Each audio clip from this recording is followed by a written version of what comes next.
Good morning, students. Today we'll understand graphical representation of motion. How we can represent motion of a moving body which is doing uniform motion or which is at rest or which is moving with uniform acceleration. So we'll do types of graph. For making graph, first we should know what are variables. तो यहाँ पे slides देखो. Types of variable में मैंने आपके लिए दो लिखा हुआ है, independent variable and dependent variable. Independent variable का मतलब होता है जैसे टाइम है, टाइम के अकॉर्डिंग हम सारे अपने काम करते हैं. मॉर्निंग 6 o'clock उठ जाते हैं, 8 o'clock ब्रेकफास्ट करते हैं, 10 o'clock पे कुछ और काम जो भी हमने डिसाइड किया होता है वो करते हैं. तो टाइम तो मूव कर रहा है, बट ये हमारा चॉइस है कि हम उस टाइम पे डिपेंडेंट या टाइम के अकॉर्डिंग जो हमने शेड्यूल बनाया है वो हम करें या नहीं करें, ये हमारे पे डिपेंड करता है. बट टाइम तो क्या होगा, 6 o'clock होंगे, 8 o'clock होंगे, 10 होंगे, 12 होंगे, टाइम कॉन्टिन्यूसली मूव करता जाएगा, वो नहीं रुकता किसी के लिए. कोई भी दिन, कोई भी सेकंड, कोई भी घंटे किसी के लिए भी वेट नहीं करते. ये हमारे पे डिपेंड करता है कि हम अपना काम उस दिन उस पर्टिकुलर आवर में करते हैं या नहीं करते हैं. तो जो क्वांटिटीज जो इंडिपेंडेंट होती हैं, इंडिपेंडेंट मीन्स वो किसी पे डिपेंड नहीं करती. जैसे टाइम है, वो किसी पे भी डिपेंड नहीं करता. उस पर्टिकुलर क्वांटिटी को हम बोलते हैं इंडिपेंडेंट वेरिएबल. ठीक है, क्योंकि टाइम को क्यों बोला हमने इंडिपेंडेंट, क्योंकि टाइम तो मूव कर रहा है, वो किसी पे डिपेंड नहीं कर रहा, हम उस पे डिपेंड करते हैं, हमारे काम उस टाइम पे डिपेंड करते हैं. So next is dependent variable. Dependent means कि हम हमारे सारे काम की, अब क्योंकि आपने इस मोशन चैप्टर में डिस्टेंस, डिस्प्लेसमेंट, स्पीड, वेलोसिटी ये सारी टर्म्स पढ़ी हैं, एक्सेलरेशन पढ़ा है. तो we will draw graph with the help of these two variables. First is independent variable and dependent variable. Independent आपको बता दिया, टाइम होता है, टाइम किसी पर डिपेंड नहीं करता है.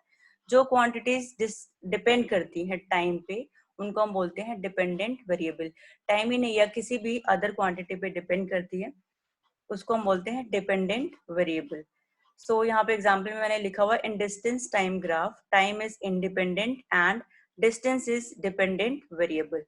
तो आपको इन दो क्वांटिटीज, हमारे पास दो फिजिकल क्वांटिटीज हैं, डिस्टेंस एंड टाइम, इनका हमें ग्राफ बनाना है. और वो graph particular types of motion के लिए है. टाइप्स ऑफ मोशन हमने पहले रीड किया हुआ है कि ऑब्जेक्ट रेस्ट पे होता है तो इसका क्या मतलब होता है, या यूनिफॉर्म मोशन ले रहा है तो उसका क्या मतलब होता है. तो उनके लिए हम डिफरेंट ग्राफ्स बनाएंगे.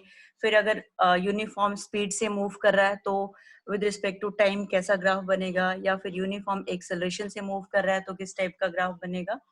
तो ये सारी चीजें हम इस वाले चैप्टर, इस पार्ट में करेंगे. तो ये दो अभी आपको बताया, independent variable and dependent. The quantity that is varied at our choice is called independent variable, and the other quantity which varies as a result of this change is called dependent variable. कि time के change होने के साथ जब हम अपनी activities change कर रहे हैं ना, तो टाइम हो गया इंडिपेंडेंट और हमारी एक्टिविटीज हो गई टाइम पे डिपेंड. कि ऐसा नहीं होगा कि हम मॉर्निंग 6 o'clock पे सोने जाते हैं सब लोग.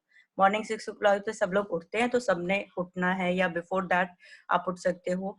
तो हमारा एक डेली डे का पर्टिकुलर सबका एक शेड्यूल होता है कि इस टाइम पे हम ये करते हैं, उस टाइम पे वो करते हैं. तो हमारी एक्टिविटीज टाइम पे डिपेंड करती हैं, बट टाइम किसी पे डिपेंड नहीं करता. सो आई थिंक ये दोनों टर्म्स क्लियर हो गई होंगी, इंडिपेंडेंट एंड डिपेंडेंट. एग्जाम्पल मैंने बता दिया डिस्टेंस एंड टाइम का. Time is independent variable and for this distance is dependent. Next, अब ये बताओ, when object is at rest, what do you mean by this.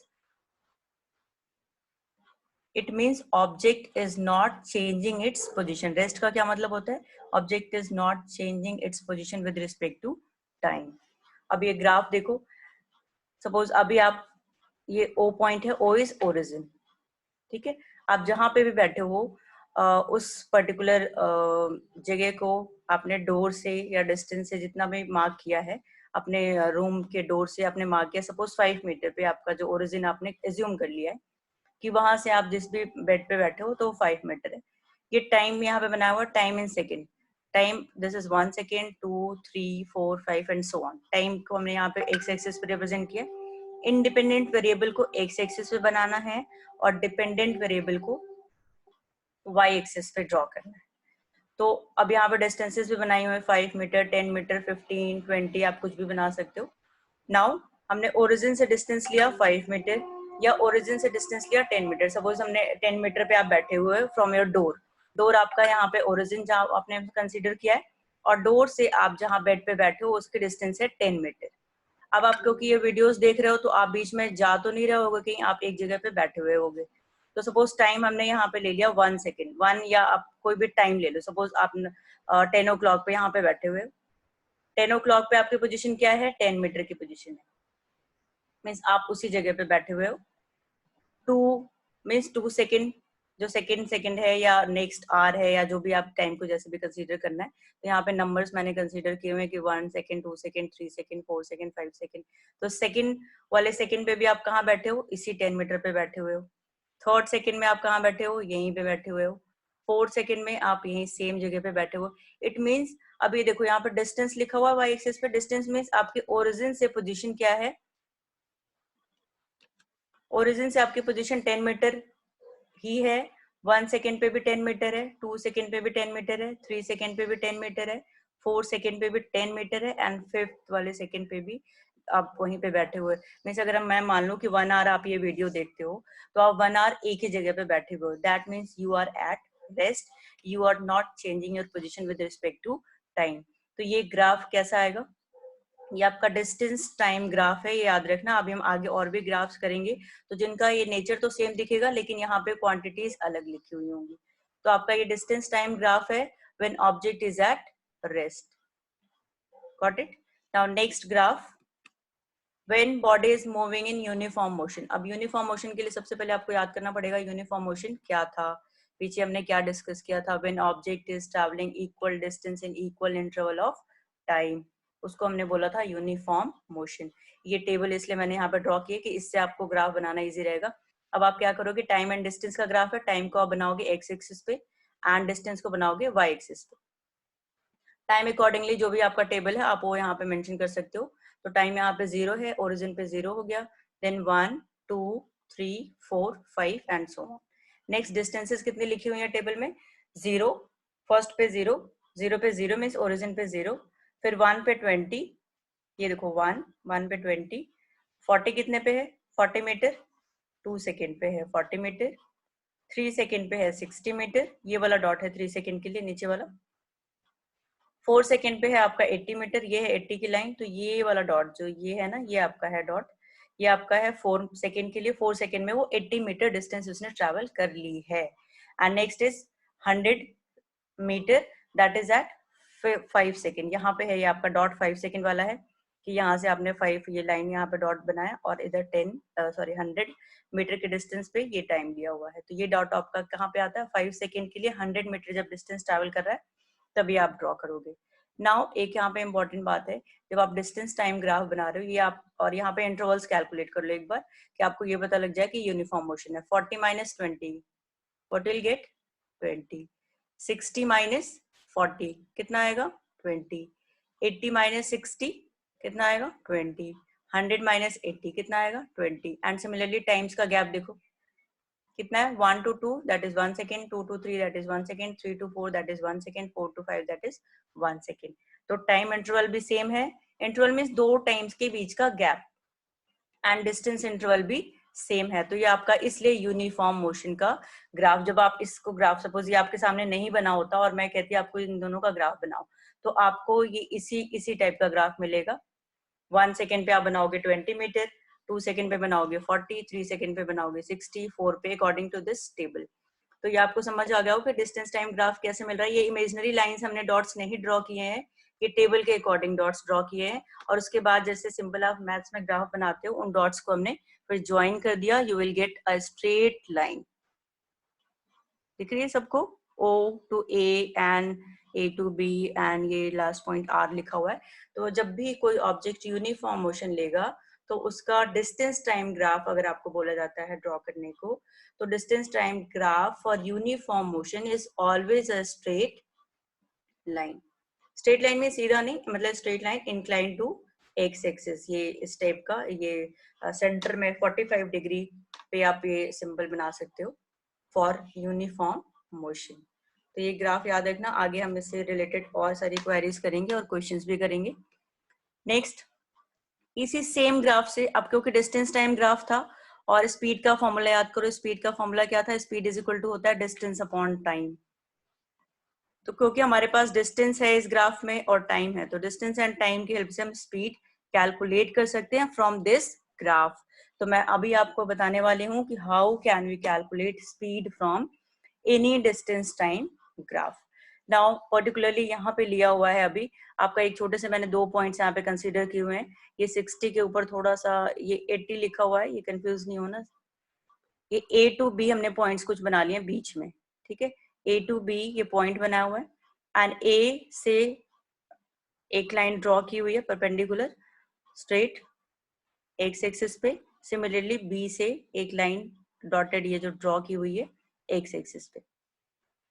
अब इन दो डॉट्स ए बी, ठीक है, और ए बी को जब ऐसे ज्वाइन करोगे आपको एक राइट ट्रायंगल मिल रहा है यहाँ पे। Look at this right triangle A B C. Now हमें ये राइट ट्रायंगल मैं आपको क्यों बता रही हूँ, क्योंकि स्पीड का फॉर्मूला आप याद करो, स्पीड का फॉर्मूला था डिस्टेंस अपॉन टाइम, ठीक है। अब यहाँ पे अगर डिस्टेंस, सपोज मैं बोलती हूँ कि कोई ऑब्जेक्ट था जिसका यूनिफॉर्म मोशन का ये ग्राफ आपको गिवन है और आपको उस ऑब्जेक्ट की स्पीड निकालनी है, तो स्पीड के लिए क्या होता है, डिस्टेंस अपॉन टाइम। और मैंने आपको बता दिया कि कहाँ से कहाँ तक निकालना है, ए टू बी कैलकुलेट करना है आपको स्पीड। तो ए से बी, ए से बी तक के डिस्टेंस बताना पड़ेगा आपको कितनी है। तो बी पहले आप देखो कहाँ पे है, बी ये वाला पॉइंट होगा, ये 80 से कुछ ऊपर है, मुझे ये लग रहा है 85 यहाँ पर डिस्टेंस आएगी। और ए की डिस्टेंस क्या आएगी, ए की डिस्टेंस आएगी आपकी ऐसे ही 65, क्योंकि सेंटर में नहीं है तो इसको हम 65 ले सकते हैं। तो आपका ए से बी तक की डिस्टेंस क्या हो गई, from this graph we can calculate distance from A to B. And time कैसे कैलकुलेट करेंगे, नीचे वाले एक्सिस पे आप जब ये नीचे देखोगे तो यहाँ पे आपका एक डिफरेंट टाइम लिखा होगा। सिमिलरली इस लाइन के लिए यहाँ पे एक डिफरेंट टाइम है, ठीक है। ये सपोज ये भी आपका मिड में नहीं है तो इसको 3.2 लिख लेते हैं हम, और इस वाले टाइम को ये 4.2 लिख लेते हैं सपोज। तो आपका टाइम गैप क्या होगा, 4.2 इस लाइन के लिए माइनस दिस वन। तो सपोज अभी ये वैल्यूज को क्या एग्जैक्टली मार्क की लाइन हमें एग्जैक्टली वैल्यू नहीं पता है, तो इसको मैंने नाम दिया हुआ है T2 और इसको नाम दिया हुआ है T1। सिमिलरली बी पॉइंट के डिस्टेंस को नाम दिया हुआ है D2 एंड ए पॉइंट के डिस्टेंस को नाम दिया हुआ है D1।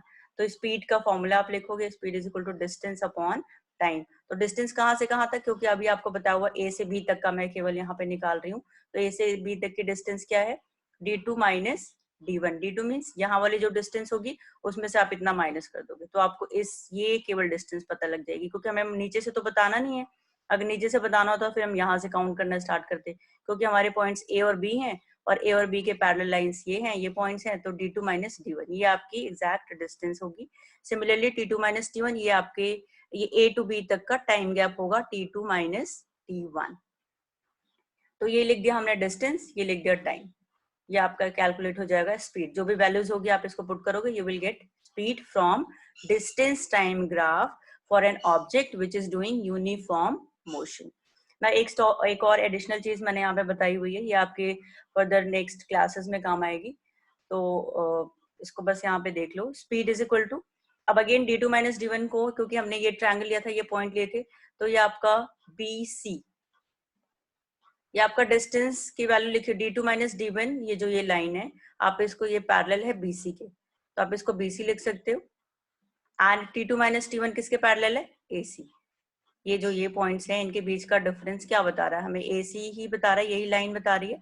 ये लाइन इसके नीचे जाओगे आप T2 माइनस T1 के पैरेलल है, तो इस लाइन के पैरेलल AC की वैल्यू है, तो आप इसको क्या लिख सकते हो, AC मीन्स ये राइट ट्रायंगल में आपने BC लिखा परपेंडिकुलर और बेस लिखा AC। तो अभी आपका यहाँ पे फॉर्मूला लिख दिया हुआ है, D2 डिस्टेंस को हमने लिख दिया BC एंड टाइम को लिख दिया AC।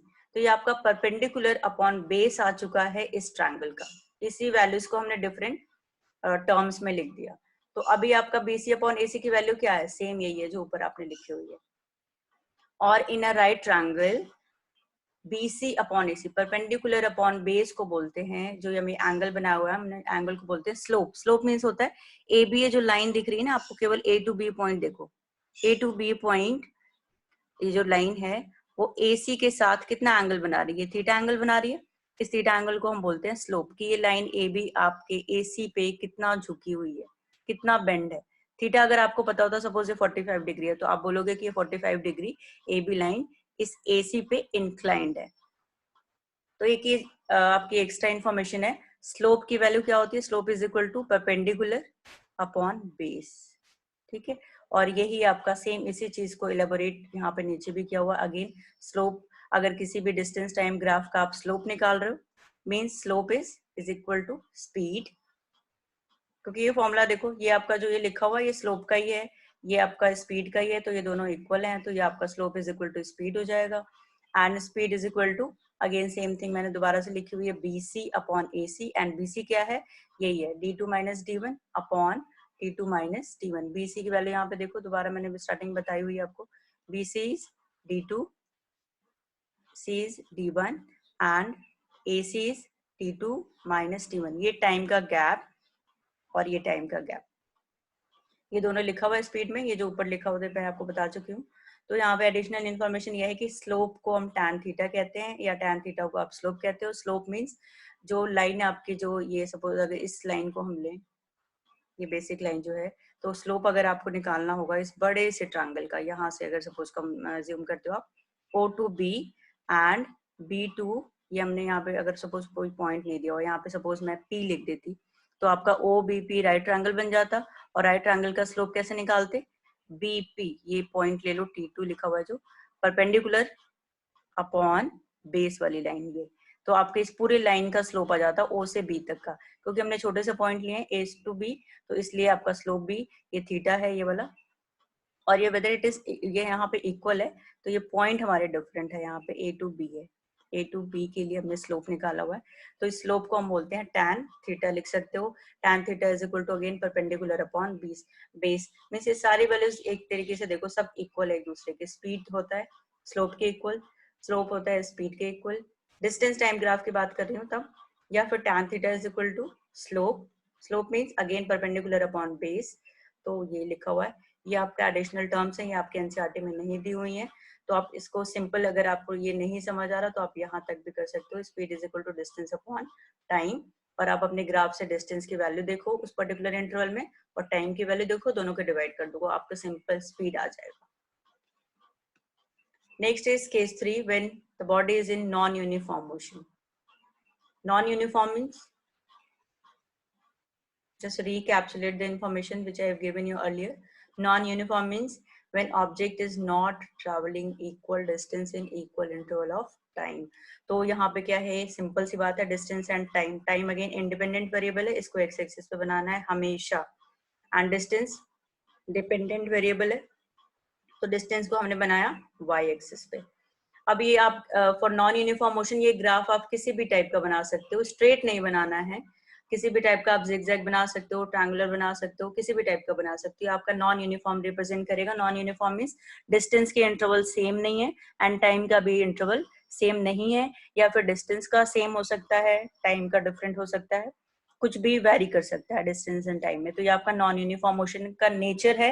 ये मैंने आपको यहाँ पर्टिकुलर नेचर बताया हुआ है कि distance time graph is always not a straight line, it will be a bending curve, it will be an zigzag path, any path which is not straight।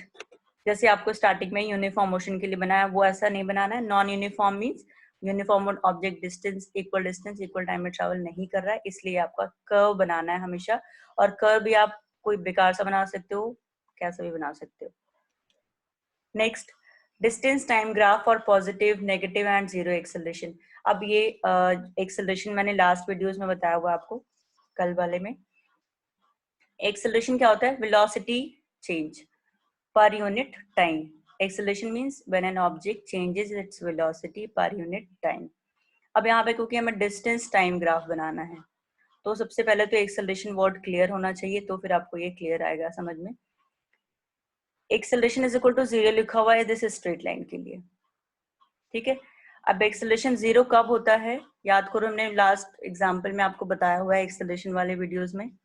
अगर कोई ऑब्जेक्ट सेम वेलोसिटी से move कर रहा है, जब उसकी initial भी velocity same है और फाइनल भी सेम है, कि उसने स्टार्ट भी 20 मीटर पर सेकेंड से किया है और जब पहुंचा है फाइनल वेलोसिटी भी 20 मीटर पर सेकेंड है, तो एक्सेलरेशन के फॉर्मूले में आप क्या रखोगे, v माइनस यू, तो you will gate 20 minus 20 upon T, time कुछ भी इंटरवल लो तो वो 0 ही आएगा। तो 0 के लिए ये स्ट्रेट लाइन है डिस्टेंस टाइम ग्राफ। मीन्स यहाँ पे वेलोसिटी में चेंज नहीं है, वेलोसिटी सेम है, ये डिस्टेंस टाइम ग्राफ है फॉर एक्सेलरेशन। पॉजिटिव एक्सेलरेशन का मतलब मैंने वहां पे 3-4 पॉइंट्स मेन इंपॉर्टेंट डिस्कस किए थे। पॉजिटिव एक्सेलरेशन कब मिलेगा, जब v और वैल्यू v एंड u के वैल्यूज में डिफरेंस होगा और v की वैल्यू u से बड़ी होगी, तब आपको पॉजिटिव एक्सेलरेशन मिलेगा। तो ये distance time again graph, distance time का ये मतलब है कि डिस्टेंस टाइम से पहले आपने वेलोसिटी निकालनी है और उसके बाद एक्सेलरेशन निकालना है, then you will get this type of graph. ये आपके y एक्सिस के टुवर्ड्स बेंड है, जो 0 का होगा वो स्ट्रेट लाइन बनेगा, तो नेगेटिव एक्सेलरेशन होगा वो नीचे की तरफ जाएगा। मीन्स रिटार्डेशन वर्ड बताया था थर्ड में, अगर किसी को याद हो एक्सेलरेशन वाले वीडियो में, जब नेगेटिव वैल्यू होगी means v minus you, v छोटा है और u अगर बड़ा होगा तो आपको नेगेटिव एक्सेलरेशन मिलेगा। तो आपको ये वैल्यू जो फॉर रिटार्डेशन है वो graph incline to x axis की तरफ ही नीचे की तरफ आएगा, बेंड होगा नीचे की तरफ आएगा। मीन्स नेगेटिव वैल्यू मिल रही है तब इस केस में होगा। जब आप ग्राफ एग्जांपल्स और जब हम न्यूमेरिकल करेंगे तो ये चीजें आपको क्लियरली समझ आएगी what is negative acceleration.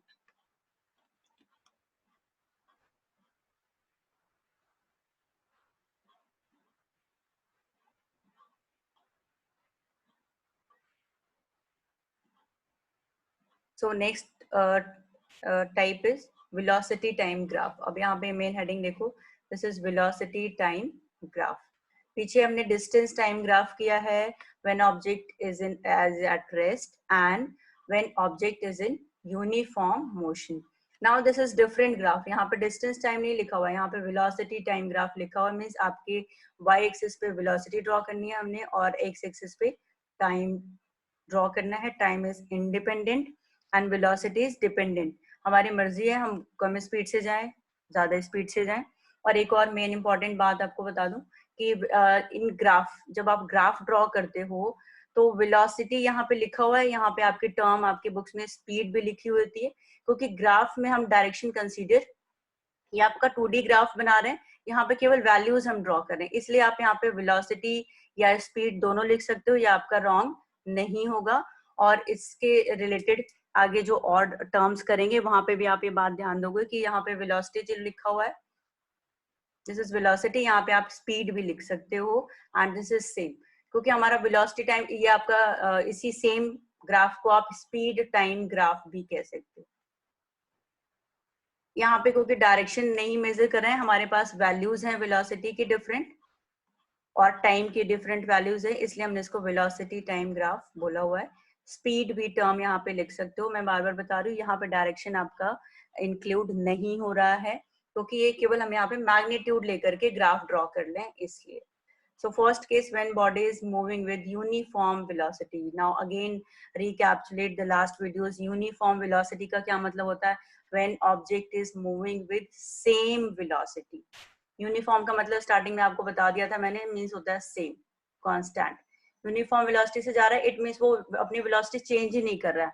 10 kilometre per hour से जा रहा है तो 10 से ही जा रहा है, जा रहा है, जा रहा है। ना यहाँ पे देखो मैंने वैल्यूज यहाँ पे velocity VT graph y axis पे एक 5 वैल्यू दी हुई है, एक 10 वैल्यू दी हुई है। और ये ध्यान रखना ये ग्राफ बिल्कुल दिख रहा है वो आपका डिस्टेंस टाइम ग्राफ जो रेस्ट पे ऑब्जेक्ट था उस टाइप का दिख रहा है, लेकिन ये डिस्टेंस टाइम ग्राफ नहीं है और इसका मतलब कुछ और है। This is for object which is moving with uniform velocity, जिस जो ऑब्जेक्ट अपनी वेलोसिटी चेंज नहीं कर रहा है, सेम वेलोसिटी से ही जा रहा है थ्रू आउट हर एक टाइम पे। यहाँ पे टाइम के साथ देखो, अब मैं बता रही हूँ आपको, O टू ए पॉइंट पे सपोज कोई टाइम है 1.5 सेकेंड, तो 1.5 सेकेंड पे भी वो 10 मीटर पर सेकेंड से जा रहा है।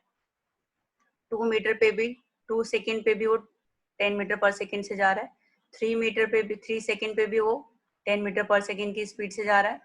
4 सेकेंड पे भी वो 10 से जा रहा है, ऐसे ही सो ऑन। तो ये सारे पॉइंट जब आप ज्वाइन करोगे तो you will get a straight line. It means कि टाइम तो चेंज हो रहा है लेकिन आपके वेलोसिटी की वैल्यू 10 ही है, वो चेंज नहीं हो रही है विद रिस्पेक्ट टू टाइम। इसलिए आपको ये स्ट्रेट लाइन ग्राफ मिला है which is parallel to time axis कह सकते हो या एक्स एक्सिस कह सकते हो। एक्स एक्सिस को हमने टाइम को एक्स एक्सिस पे ड्रॉ किया हुआ है, तो आप ये कह सकते हो कि this line when object is moving with uniform velocity in VT graph we'll get a line, a straight line parallel to time axis। Parallel क्यों बना हुआ है, पैरेलल क्यों शो कर रहा है, क्योंकि वेलोसिटी सेम है। अभी यहाँ पे भी 0 पे भी सेम 10 है, यहाँ पे भी 10 है, यहाँ पे भी 10 है, यहाँ पे भी 10 है, यहाँ पे भी 10 है एंड सो ऑन। इसलिए आपका इस टाइप का ग्राफ आया हुआ है। क्लियर। नाउ अब नेक्स्ट टर्म, इसको नेक्स्ट इंफॉर्मेशन जो इस ग्राफ से आप निकाल सकते हो, जैसे हमने डिस्टेंस टाइम ग्राफ से क्या निकाला, क्या निकाला, स्पीड निकाला है। अगर हम उस लाइन का स्लोप निकालते हैं तो विल गेट स्पीड। सिमिलरली हमारे वीटी ग्राफ से भी ऐसे ही कुछ वैल्यू मिलेगी, क्योंकि आपको वेलोसिटी पता है और टाइम पता है। इस ग्राफ से आप ये दो वैल्यूज आपको पता लग सकती हैं। Now product of velocity and time gives displacement, और we can say area of VT graph gives displacement. अब सपोज ये पॉइंट मैंने बनाया हुआ है बीच में, या यहाँ पे भी बना सकते थे, कहीं पे भी ले सकते थे पॉइंट्स। तो यहाँ मैंने बी और डी पॉइंट लिया हुआ है। इन दोनों, बी पे वेलोसिटी कितनी है 10, डी पे वेलोसिटी कितनी है 10, और इसके नीचे जब हम टाइम लगा लेंगे कि जब बी पॉइंट पे है तो यहाँ पे टाइम क्या है, टाइम जो भी है 1 और 2 के बीच में, सपोज 1.5 मान लिया इसको। एंड सी पॉइंट जो बनाया हुआ है डी पॉइंट पे टाइम की वैल्यू क्या होगी, तो आप कहोगे कि 4.5 if it is C is in mid position. तो अभी आपका क्या निकालना है हमने, क्योंकि आपने स्टार्टिंग में पढ़ा था velocity is equal to displacement upon time. तो डिस्प्लेसमेंट का फॉर्मूला क्या होगा, डिस्प्लेसमेंट का फॉर्मूला क्या होगा, displacement is equal to velocity into time. Then you can find out displacement is equal to velocity into time। अब ये देखो, क्योंकि इस एक्सिस पे, y एक्सिस पे हमने क्या लिया हुआ है वेलोसिटी, और x एक्सिस पे लिया हुआ है टाइम। तो इन दो को अगर मैं मल्टीप्लाई करूं, ए बी एंड ए सी, इस रेक्टेंगल का एरिया आपको पता लग जाएगा I think. B to D अगर हमने निकालना है तो इस रेक्टेंगल का एरिया कैसे निकालोगे आप, जैसे आप मैथ्स में निकालते हो, B D into B A. B D की वैल्यू क्या होगी, बताओ जल्दी, good. B D is what, B D की लेंथ क्या होगी, यहाँ पे नीचे देखो डी कितना है, डी पे वैल्यू क्या है, सी है, या T2 है, इसको टाइम की वैल्यू हमने यहाँ पे T2 लिख दी हुई है, T2 है, और बी पे क्या है T1। तो बी डी की लेंथ कितनी होगी, T2 माइनस T1, जो भी आपको यहाँ पे टाइम की वैल्यू होगी उसको माइनस कर देंगे हम। इस इंटरवल, ये इंटरवल चाहिए हमें AC, तो आप माइनस कर दोगे। एंड ए बी की वैल्यू क्या होगी, ये वैल्यू क्या होगी, यस दिस इज 10 मीटर। यहाँ पे आपका 0 होता है, 0 ओरिजिन, और यहाँ से यहाँ तक जाओगे तो 10। तो मीन्स कहने का ये मतलब है बी ए की वैल्यू आपको मिलेगी 10 और ए सी की वैल्यू मिलेगी T2 माइनस T1, या फिर आप कह सकते हो, अगर वैल्यूज यहाँ पढ़ सकते हो तो आपको मिलेगी 4.5 माइनस 1.5, जो माइनस करोगे वो आपको वैल्यू मिल जाएगी। तो displacement is equal to velocity upon, sorry, velocity into time. अब यहाँ पे मैंने इसलिए करके बताया हुआ, डिस्प्लेसमेंट और डिस्टेंस कवर्ड कैसे निकाल सकते हो, अगर आपके पास वीटी ग्राफ है और वीटी ग्राफ वो यूनिफॉर्म वेलोसिटी के लिए है, तब आप ये फाइंड आउट कर सकते हो। Distance travelled, for this case distance travelled और डिस्प्लेसमेंट और डिस्टेंस, यहाँ पे भी देखो, यहाँ मैंने दोनों टर्म्स और लगाया हुआ है बीच में, यहाँ पे इसको डिस्प्लेसमेंट भी बोल सकते हो और डिस्टेंस भी बोल सकते हो, which will be equal to area of rectangle, which is equal to length into breadth, AB into AC। AC की वैल्यू में ये T2 माइनस T1 मैंने आपको इधर बता दिया, तो आपकी टोटल वैल्यू हो गई V T2 minus T1। So you can find out distance traveled by an object by calculating area covered by that object from VT graph। ये VT ग्राफ था उस ऑब्जेक्ट ने बी से डी तक वो जा रहा है, बी टू डी वो 10 मीटर पर सेकंड की स्पीड से जा रहा है, बी से डी तक का हमने वहां पे डिस्प्लेसमेंट निकाल दिया। कैसे निकाला? बी टू डी, ये जो लाइन थी उसके नीचे का कवर्ड एरिया जब ये लाइन बनाई हमने तो एक रेक्टेंगल बन गया, और इस रेक्टेंगल का जब आप एरिया निकालोगे you will gate velocity. So that's all for today. We'll do other topics related to same and uniform acceleration graph. Similarly, how we can find out acceleration and distance traveled by object for when object is moving with non-uniform velocity. So revise all the terms which I have done today. And if there is any doubt, ये सारे graphs आपने बनाने हैं जो मैंने अभी आज बताया हुआ है, यहाँ तक है आज आपका, यहाँ तक बनाना है। और अगर किसी को कोई डाउट होगा तो वो मेरे से पूछ सकता है at my personal number. So that's all for today, good luck.